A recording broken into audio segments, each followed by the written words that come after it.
Ionisation of water ionization ஆகுன்றாங்க. கவனமாக கவனித்தாங்களா? H2O ப்ளஸ் H2O இது எப்படி டிசோசியேட் ஆகுது பார்த்தீங்க அப்படின்னா H3O ப்ளஸ் ஹைட்ரோனியம் அயனாகவும் OH மைனஸ் அப்படின்னு ஹைட்ராக்சைடு அயனாகவும் பிரியுதுன்றாங்க. சரிங்களா? இதனுடைய கான்ஜுகேட் ஆசிட் பேஸ் பேர் யாருன்னு பார்த்தீங்கன்னா இவருக்கு இவரும் இவங்களுக்கு இவங்களும் இருப்பாங்க. இது ஆசிடு டொனேட் புரோட்டானு, இது பேஸ். சரிங்களா? இது ஆசிட் 1 பேஸ் 1. அதே மாதிரி இதெல்லாம் வரும் நமக்கு பேஸ் 2 ஆசிட் 2 அப்படின்னு வரும். சரியா? இதுதான் இந்த conjugate acid base pair of water molecules.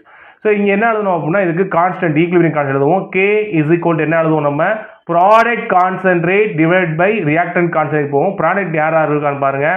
H3O plus ion concentrate into OH minus ion concentrate divided by reactant concentrate என்ன பாருங்க H2O 2 இருக்கு. அதனால என்ன பண்ணிக்கிறேன் நான் ஸ்கொயர் அப்படின்னு போட்டுக்கிறேன். சரியா? புரிஞ்ச நான் H2O into H2O போடணும். அதை நான் ஸ்ட்ரைட்டாக என்ன பண்ணிடுறேன் H2O ஸ்கொயர் அப்படின்னு போட்டுறேன்.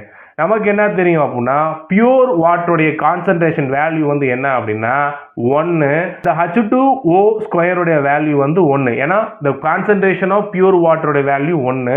அப்போ எப்படி மாறுதுன்னா KW is equal to H3O plus concentrate into OH minus ion concentrate.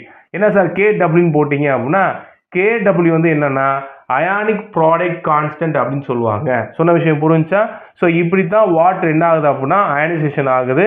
இந்த KWன்றது அயானிக் ப்ராடக்ட் கான்ஸ்டன்ட் அப்படின்னு சொல்லுவாங்க.